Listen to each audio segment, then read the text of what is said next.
இயேசுவில் எனக்கு மிகவும் பிரியமான சகோதர சகோதரிகளே, உங்கள் அனைவருக்கும் இறைமகன் இயேசுவுடைய அன்பும் அருளும் ஆசிரும் நிறைவாக கிடைப்பதாக. இன்று தவக்காலம் 22வது நாளில் நாம் அடியெடுத்து வைத்திருக்கின்றோம். இறைவன் நமக்கு செய்த ஒவ்வொரு நன்மைகளுக்கு நன்றி கூறுவோம். இன்றைய இறை வார்த்தையும் எங்களுடைய சபையின் பாதுகாவலரான புனித பிரான்சிஸ்கு சலேசியாரும் நம்மை தொடர்ந்து இந்த ஆன்மீக பயணத்தில் அழைத்துச் செல்கின்றார்கள். அதற்காக இறைவனுக்கு நன்றி கூறுவோம். தொடர்ந்து இணைந்து ஜெபிப்போம். இன்றைய முதல் வாசகத்தை எடுத்து பார்த்தோம் என்றால் இணைச்சட்ட நூலிலிருந்து நமக்கு கொடுக்கப்பட்டிருக்கின்றது. நானே உன் ஆண்டவராய கடவுள், நான் என்னுடைய கட்டளைப்படி அந்த நியமங்களையும் முறைமைகளையும் நீ கற்றுக்கொள்ள வேண்டும், ஏற்றுக்கொள்ள வேண்டும் என்று சொல்கிறார். அவர் கற்றுத்தருகின்றதை நாம் ஏற்றுக்கொள்ள வேண்டும். அதை நாம் எப்படி பின்பற்ற வேண்டும்னா, நம்ம இருக்கின்ற அந்த உரிமை சொத்தாக்கி கொள்கின்ற அந்த நாட்டில் நம்ம எந்த இடத்துல இருக்கிறோமோ, நம்ம பங்காக இருக்கட்டும், ஊராக இருக்கட்டும், நம்ம வாழ்கிற இடமாக இருக்கட்டும், அங்கே போய் நம்ம இதை பின்பற்றும் பொழுது நாம் அறிவு உள்ளவர்களாகவும் ஞானம் உள்ளவர்களாகவும் திகழ்கின்றோம். எப்படி? அவர் கற்றுக் கொடுக்கின்றதை பின்பற்றும் பொழுது நாம் வாழ்கின்ற இடத்தில் நாம் ஞானமும் அறிவும் உள்ளவர்களாக, தெளிவு உள்ளவர்களாக நாம் விளங்குகின்றோம், வாழ்கின்றோம் என்பதை இன்றைய நாளில் நமக்கு எடுத்துரைக்கின்றார். அப்போலாம் கடவுளுடைய கட்டளைப்படி அவர் கொடுக்கின்ற நியமங்கள் முறைமைகளை கற்றுக்கொண்டு அதை பின்பற்றும் பொழுது நாம் அறிவும் ஞானமும் உள்ளவர்களாக விளங்குகின்றோம் என்பதை இன்றைய நாளில் நமக்கு எடுத்துரைக்கின்றார். அது மட்டுமல்ல, அதோடு இணைந்து சொல்கிறாரு, நீங்கள் கண்களால் பார்த்தவை, இந்த நியமங்களாக இருக்கட்டும், முறைமைகளாக இருக்கட்டும், கட்டளைகளாக இருக்கட்டும், இதை கண்களால் நீங்கள் பார்த்ததை விட்டுவிடாமல், அதோட மறந்து விடாமல், உங்களுடைய உள்ளத்தில் இருத்தி, உங்களுடைய இதயத்தில் இருத்தி, எதை கண்களால் பார்க்குறோமோ அது அப்படியே நம்மளுடைய இதயத்தில் இருக்கும் பொழுது இருத்தி அதை சிந்திக்கும் பொழுது அது தலைமுறைகளுக்கு பயனுள்ளதாக இருக்கின்றது. எதுக்கு சொல்கிறாரு? கண்களால் பார்த்ததை அதோடு விட்டு போயிடக்கூடாது. கண்களால் பார்க்குறது எல்லாத்தையும் நம்முடைய இதயத்தில் இருத்தி வருகின்ற தலைமுறைகளுக்கு அதை நம்ம கடத்தி செல்ல வேண்டும். அது கடவுளுடைய கட்டளைகளாக இருக்கட்டும், அவர் கற்றுக் கொடுத்த நீதி ஆக இருக்கட்டும், நியமங்களாக இருக்கட்டும், முறைமைகளாக இருக்கட்டும், இதை கண்களால் பார்த்துட்டு மட்டும் போக வேணாம். நம்முடைய இதயத்தில் இருத்தும் பொழுது அது ஒரு தலைமுறையிலிருந்து இன்னொரு தலைமுறைக்கு நம்ம கடத்தி செல்கின்றோம். அதான் இன்றைக்கி முதல் வாசகத்தில் கொடுக்குறார் ஆண்டவராய கடவுள். நம்ம என்னென்ன பார்க்குறோமோ அதெல்லாம் கற்றுக்கொண்டு அதை நம் உள்ளத்தில் இருத்தி அதை நமக்கு வர்ற பிள்ளைகளுக்கு, பேர பிள்ளைகளுக்கு, நம்முடைய ஜெனரேஷன் தலைமுறைகளுக்கு நம்ம அதை கொடுக்கணும். அதான் நம்முடைய பணி, நம்முடைய பண்பு.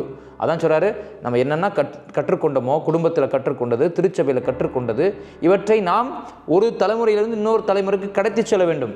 அது எழுத்து வடிவில் இருக்கலாம், சொல் வடிவில் இருக்கலாம், பொருள் வடிவில் இருக்கலாம், அது எந்த வடிவில் வேணுமாலும் இருக்கலாம், வடிவத்தில் வேணுமா இருக்கலாம். அதை நாம் கடத்தி செல்ல வேண்டும்.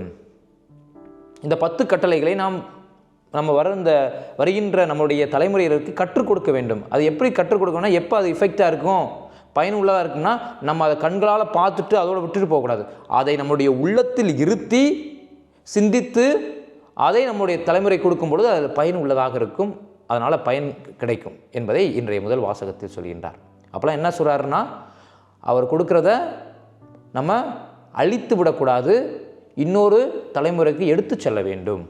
எதையுமே நம்ம அழிப்பதற்காக இந்த மண் உலகில் வரவில்லை, மாறாக அதை எடுத்து சென்று அடுத்தவர்களுக்கு பயனுள்ளதாக இருக்க வேண்டும் என்பதற்காக இன்றைய நாள் முதல் வாசகத்தில் அழைப்பு விடுகின்றார். 2வது வாசகத்தை எடுத்து பார்த்தோம்னா, நற்செய்தி வாசகத்தில் இறைமகன் இயேசு, நான் எதையுமே அழிக்க வரவில்லை, இறை வார்த்தையோ திருச்சட்டத்தையோ நான் அழிப்பதற்காக வரவில்லை, மாறாக நிறைவேற்றவே வந்தேன் என்று சொன்னார். சிறப்பாக இன்றைய நாளை நாம் புரிந்து கொள்ள வேண்டும். முதல் வாசகத்தில் கற்றுக் கொடுக்கிறத பின்பற்றி நாம் வாழும் பொழுது அறிவு உள்ளவர்களாகவும் ஞானம் உள்ளவர்களாகவும் இருக்கின்றோம். அதை கண்களோடு விட்டு விடாமல் நம்முடைய உள்ளத்தில் இருத்தி அதை செயல்படுத்தும் பொழுது நம்ம இன்னொருத்தவங்களுக்கு கொண்டு போகிறோம். அதே போல் இன்றைக்கி இறைமகன் இயேசு ஆண்டவராய கடவுள் கொடுத்த கட்டளைகளையும் நியமங்களையும் முறைமைகளையும் இறை வார்த்தையை அழிப்பதற்காக வரவில்லை, மாறாக அவற்றை நிறைவேற்றவே வந்து என்று தெளிவாக அன்றைக்கி சொல்கிறார்.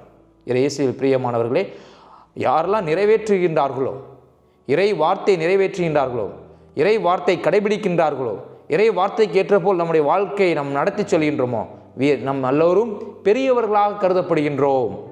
அப்போலாம் நம்முடைய வாழ்க்கையில் நம்ம எல்லாருமே பெரியவராக இருக்கணும், நல்லா இருக்கணும், நலத்தோடு இருக்கணும். இந்த பெரியவர் மீன் எல்லாத்துலேயும் நம்ம நலமோடு இருப்போம், வளமோடு இருப்போம். அது எப்போ நடக்கும்? நம்மளை பார்த்து பெரியவராக கருதப்படுவோம். எப்போ கருதப்படுவோம்னா இறை வார்த்தைக்கு முக்கியத்துவம் கொடுக்கும் பொழுது, கடவுளுடைய கட்டளைக்கு முக்கியத்துவம் கொடுக்கும் பொழுது, கடவுளுடைய நியமங்களுக்கு முறைமைகளுக்கு நாம் புரிந்து அவற்றை நாம் பின்பற்றும் பொழுது நம்முடைய வாழ்க்கையில் நாம் பெரியவர்களாக திகழ்கின்றோம். இயேசுவில் பிரியமானவர்களே, இன்றைய நாளில் முதல் வாசகம், நற்செய்தி வாசகம் இணைந்து நம்மை கடவுளுடைய வார்த்தைக்கு முக்கியத்துவம் கொடுக்கும் பொழுது நாம் பெரியவர்களாக திகழ்கின்றோம்.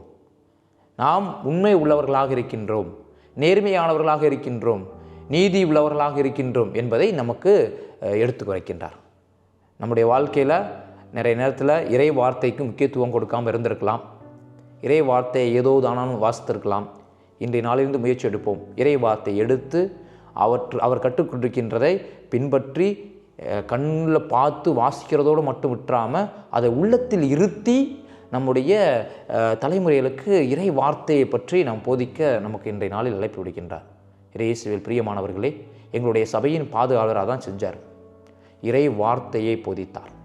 பிரான்சிஸ்கு சலேசியார், நாங்கள் missionaries of send Francis de Sales, எங்களுடைய ஃபவுண்டர் இந்த இறை வார்த்தையை பரப்புவதற்காக இந்த புனிதரை தேர்ந்து கொண்டார். ஏன்னா இவர் இறை வார்த்தையை பின்பற்றினார், கடவுள் கற்றுக் கொடுத்த கட்டளைகளை பின்பற்றினார். அதனால தான் எங்களுடைய ஃபவுண்டர் ஃபாதர் பீட்டர் மேரி மேமியர் இந்த சபைக்கு புனித பிரான்சிஸ்கு சலேசியாரை புனிதராக தேர்ந்தெடுத்தார். அவர் இறை வார்த்தைக்கு முக்கியத்துவம் கொடுத்து, அதனால தான் எங்களுடைய சபை missionaries of send Francis de Sales. Missionaries mean போய் உலகமுக்கெல்லாம் படைப்பிற்கெல்லாம் நற்செய்தியை பறைசாற்றுங்கள் அப்படின்னு சொன்னது. அதிலிருந்து தான் எங்களுடைய அர்த்தம் நாங்கள் எடுத்துக்கொண்டோம். அதனால் இன்றைக்கி நம்ம எல்லாருமே மிஷனரிஸ், எல்லாரும் படைப்பிற்கெல்லாம் நற்செய்தி அறிவிக்கணும். இந்த இறை வார்த்தையை அழிப்பதற்காக கிடையாது, மாறாக இந்த இறை வார்த்தை நிறைவேற்றவும் அடுத்தவர்களுக்கு கொடுப்பதற்காக நாம் அழைக்கப்பட்டிருக்கின்றோம். இன்றைய நாளில் சிறப்பாக இன்றைய நாளில் மன்றாடுவோம். எங்களுடைய சபையின் பாதுகாவலர் நமக்காக ஜெபித்து கொண்டிருக்கின்றார். தொடர்ந்து நாம் இறை வார்த்தைக்கு முக்கியத்துவம் கொடுப்போம், கடவுளுடைய கட்டளைக்கு முக்கியத்துவம் கொடுக்கும் பொழுது நாம் இந்த மண்ணுலகில் மட்டுமல்ல விண்ணுலகில் பெரியவர்களாக திகழ்வோம், பெரிய மனிதர்களாக, நல்ல குணம் உள்ளவர்களாக, நற்பண்பு உள்ளவர்களாக திகழ்வோம் என்பதை இன்றைய நாள் நமக்கு அழைப்பு விடுகின்றது. சிறப்பாக உங்களுக்காகவும் உங்கள் குடும்பத்திற்காகவும் இணைந்து செபித்து கொண்டிருக்கின்ற நாளில் நீங்களும் தொடர்ந்து ஒருவர் மற்றவருக்காக இணைந்து செபியுங்கள். இறைவன் என்றென்றும் வாழ்த்தப் பெறுவாராக. ஆமேன்.